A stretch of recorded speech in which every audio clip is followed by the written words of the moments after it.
నేను నిన్న వైఎస్ఆర్ కాంగ్రెస్ పార్టీ తరఫున ఆంధ్రప్రదేశ్ రాష్ట్రంలో ఈ దిక్కుమాలిన ప్రభుత్వం యొక్క దిక్కుమాలిన పనితీరు వల్ల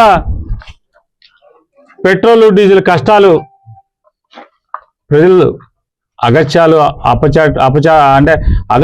అగచాట్లు పడుతున్నారని చెప్పని మేము ప్రపంచానికి చెప్తే ఈయనకున్నటువంటి కేంద్ర ప్రభుత్వాన్ని ఆడిచ్చే సత్తా చంద్రబాబు దగ్గర ఉన్నా సరే దాన్ని వాడుకునే సత్తా ఈయనకి లేదు అని పెట్రోల్ కష్టాలు డీజిల్ కష్టాలు ప్రజలు చచ్చిపోతున్నారు, రైతులు చచ్చిపోతున్నారు,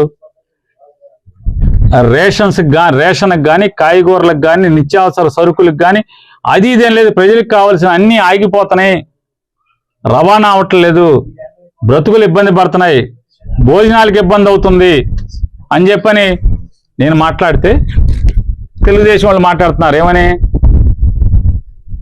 డీజిల్ మా దగ్గర ఉండదు, డీజిల్ మోడీ దగ్గర ఉంటుంది, మోడీని అనే సత్తా వైసీపీ వాళ్ళకి లేదంటున్నారు. అరే బాబు, వైసీపీ వాళ్ళకి మోడీని కాదు, చంద్రబాబునే కాదు, మోడీని అనే ఎవరినైనా తప్పు చేస్తే ప్రశ్నించే దమ్మున్నోళ్ళు వైఎస్ఆర్ కాంగ్రెస్ పార్టీ వాళ్ళు.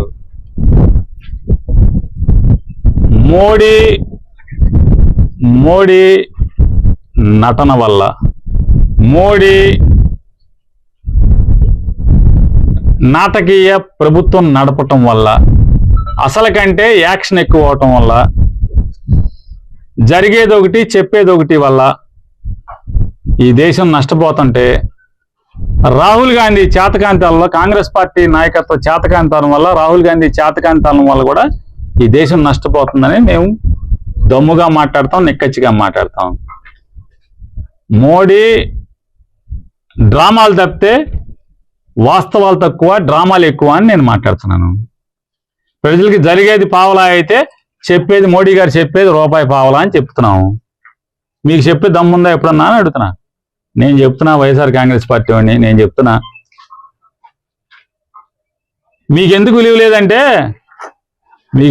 లేదంటే తెలుగుదేశం పార్టీ వాళ్ళకి అంతమంది ఎంపీలు ఉన్నా, దాదాపుగా 20 చిల్లర మంది ఎంపీలు ఉన్నా, రాజ్యసభలో మా వాళ్ళని కొనుక్కుని ఆయన కొనుక్కుని ఈయన కొనుక్కుని మీరు బాగా మెజార్టీ తెచ్చుకున్నా, రాజ్యసభలో మీ దగ్గరే ఉండి లోక్సభలో మీ దగ్గరే ఉన్నా, మీ మీద ఆధారపడి మోడీ గారి ప్రభుత్వం నడుస్తున్నా, మీకు పెట్రోల్ డీజిల్ రావట్లేదు. కర్ణాటక కాంగ్రెస్ ప్రభుత్వం కర్ణాటకలో ఫుల్గా డీజిల్ ఎందుకు వెళ్తుందంటే నాకు అర్థమైంది, తెలుగుదేశం పార్టీ వాళ్ళ రాజకీయాల కన్నా కూడా, తెలుగుదేశం పార్టీ వాళ్ళు చేసే రాజకీయాల కన్నా కూడా పడుపు వృత్తి చేసుకునేటువంటి, ప్రాస్టిట్యూషన్ చేసుకునేటువంటి నీతిగల ఒక దిక్కులేనటువంటి ఆడకూతురు నీతిగా బతుకుద్ది.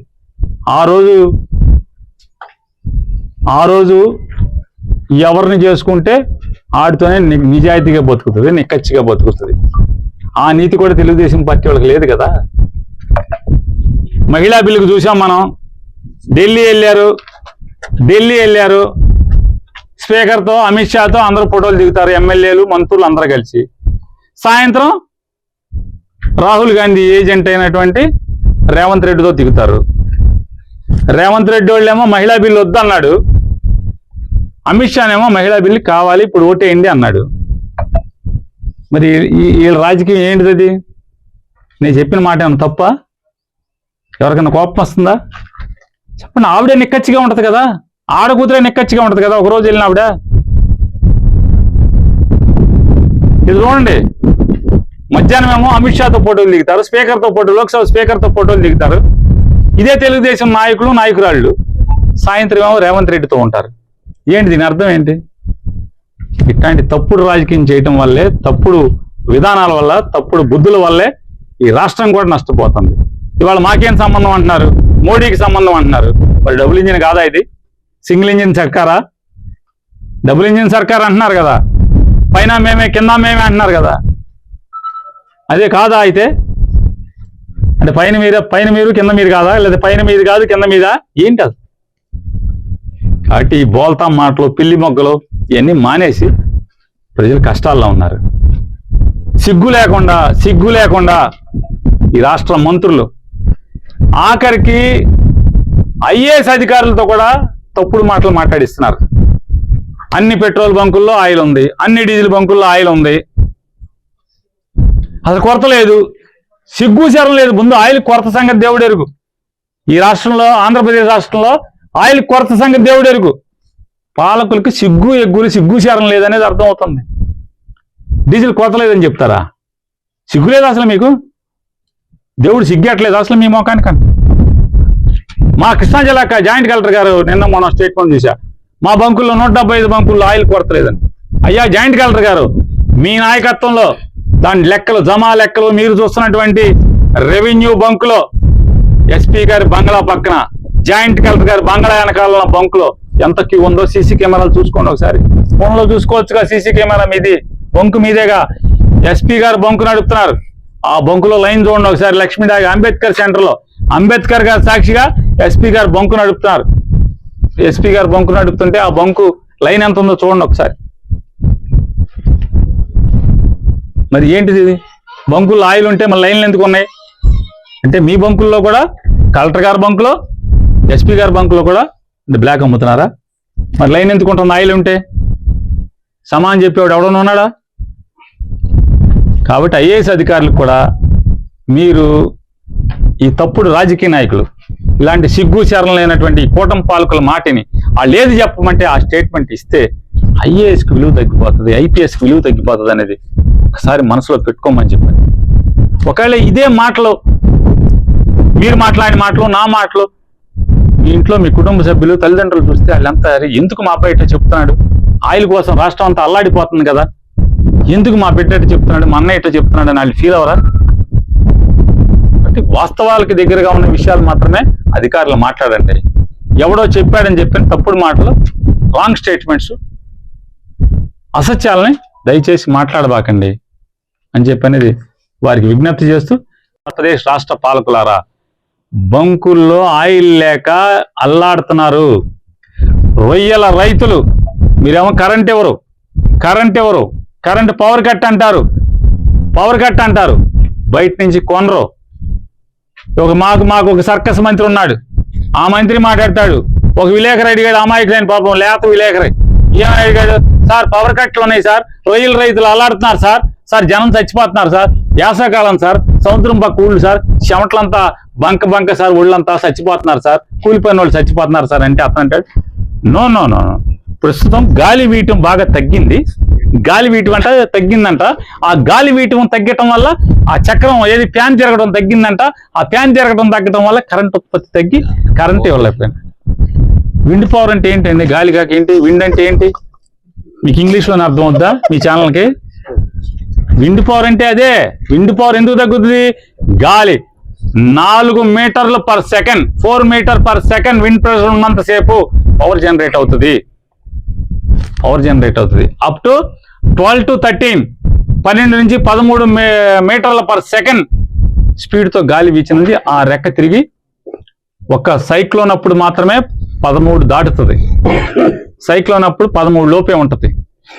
ఇది వేసవకాలం అన్సీజన్ అయినా కూడా ఇంతవరకు గడిచిన 3 సంవత్సరాల నుంచి నేను నెట్లో కూడా చూసా, గడిచిన 3 సంవత్సరాల నుంచి ఏంటి మంత్రి గారు గాలి తగ్గింది ఏంటంటాడు. ఆ టీవీలో ఆ న్యూస్ చదివి చూస్తేనేమో ఆయన జుట్టు గిట్టు ఎగిరిపోతుంది, వెనకాల చామ్యాన్ ఎగిరిపోతుంది, వెనకాల బట్టలు ఎగిరిపోతున్నాయి. గాలి అంత బాగా వేస్తుంది, గాలి లేదంటాడు ఏంటి అని నెట్లో కొడితే ఇంతవరకు 2024 సమ్మర్లో కానీ, 2025 సమ్మర్లో కానీ, 2026 సమ్మర్లో కానీ, ఈ మే మాసంలో 4.4 మీటర్స్ పర్ సెకండ్ దాటే ఉంది తప్పితే 4 కూడా లేదు ఎక్కడ కూడా. 4 మీటర్స్ పర్ సెకండ్ కూడా ఎక్కడ అంత తక్కువ లేదు. 4.4 నుంచి 4.9 దాకా లాస్ట్ సమ్మర్లో కానీ, అంటే ఆ ముందు సమ్మర్ కానీ, 25 మే కానీ, 24 మేలో కానీ విండ్ గాలులు వీస్తే వాస్తవంగా కిందటేడు ఇంకా బాగా ప్రతి సంవత్సరం కంటే లాస్ట్ ఇయర్ బాగుంది, ఈ సంవత్సరం కూడా బాగుందని చెప్తున్నారు కరెంట్ ఉత్పత్తి. మరి మీకెవడు చెప్పాడు? చెప్పుకోవాలి, సిగ్గు లేక చెప్పుకోవాలి కదా. ఎందుకు పవర్ కట్లు వస్తాయి సమ్మర్లో పవర్ కట్లు ఎందుకు వస్తాయి? థర్మల్ పవర్ స్టేషన్లో ఆ వేడి తట్టుకోలేక, బయట వేడి లోపల వేడి తట్టుకోలేక ట్రిప్ అయిపోతాయి. పవర్ జనరేషన్ ఆగిపోద్ది థర్మల్ స్టేషన్స్లో. అప్పుడు బయటికి కొనాలి. మరి కొంటాకి మనకి డబ్బులు కావాలి. డబ్బులు లేవు, కాళ్ళు ఎత్తి కూర్చున్నారు. కాళ్ళు ఎత్తి కూర్చుని డబ్బులు కరెంట్ కొనలేక థర్మల్ స్టేషన్లో కరెంట్ ఆగిపోయి జనానికి పవర్ కట్లు ఉంటే మా పనోడు వెనకడికి ఎవడో చెప్తాడు, పనోడంట పందిరేస్తే పిచ్చికి వాళ్తే పడిపోయిందంట. అసలు మామూలుగా గాలి తక్కువగా ఉందని చెప్తున్నాడు ఈ మంత్రి. ఇట్లాంటి వాళ్ళందరినీ పెట్టుకుని ప్రభుత్వాన్ని నడుపుతున్నారు, మన ఏళ్తున్నారు. కాబట్టి తక్షణం మేము చెప్తున్నాం, మీరు పవర్ కట్స్ ఏం సావండి. పవర్ కట్స్ వలన రైతులు చచ్చిపోతున్నారు, అప్పులు తెచ్చుకున్నారు. రొయ్యల రైతులు ఆంధ్రప్రదేశ్ రాష్ట్రంలో శ్రీకాకుళం అంచు నుంచి ఇచ్చాపురం, తడ నుంచి ఇచ్చాపురం దాకా, ఇచ్చాపురం నుంచి తడ దాకా రొయ్యల రైతులు ఆత్మహత్యలే. మీ మూలంగా పవర్ కట్టు, డీజిల్ దొరకదు, కొన్ని డీజిల్ బ్లాక్ లో కొనుక్కుందామన్నా కూడా దొరకని పరిస్థితి. తక్షణమే డిమాండ్ చేస్తున్నాం డీజిల్ని వెంటనే. పెట్రోల్ మీకు ఏమన్నా టైట్ అయినా డీజిల్ ఇమీడియట్ గా ఖచ్చితంగా ప్రజలకు అందుబాటులోకి తీసుకొచ్చేట్టుగా మోడీతో మాట్లాడమని చెప్పని. యుద్ధం జరిగినప్పుడు డీజిల్ టైట్ లేదు, యుద్ధం అయిపోయి 15 రోజులు అయిపోయింది, 4 రోజులు అయిపోతుంది, ఇప్పుడు డీజిల్ టైట్ అంట. ఏంటి, ఎందుకు దాని అర్థం? ఖచ్చితంగా ఆయిల్ కంపెనీల్లో కిరికిరి జరుగుతుంది.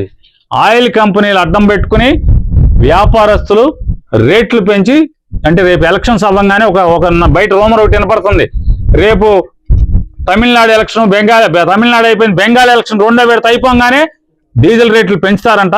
అందుకోసమే ఈ తప్పుడు విధానం నడుస్తుంది అని చెప్పని దేశం మొత్తం కూడైకి వస్తుంటే పోటుగాడిని అని చెప్పే చంద్రబాబు ప్రభుత్వం డీజిల్ దొరుకుతుందని చెప్పని మంత్రులతో మాట్లాడిస్తాడు, రివ్యూలు చేస్తాడు. కాబట్టి ఇట్లాంటి సిగ్గునైన పనులు మానేసి తక్షణమే ప్రజలకి మీ పలుకుబడిని మోడీ గారితో మాట్లాడి డీజిల్ అందేచ్చుగా చేయమని చెప్పని. వైఎస్ఆర్ కాంగ్రెస్ పార్టీ తప్పు చేస్తే మోడీని తిడతాకైనా, రాహుల్ గాంధీని తిడతాకైనా వెనకాడదనేది అయ్యా తెలుగుదేశం బాబోవులారా తెలుసుకోండి.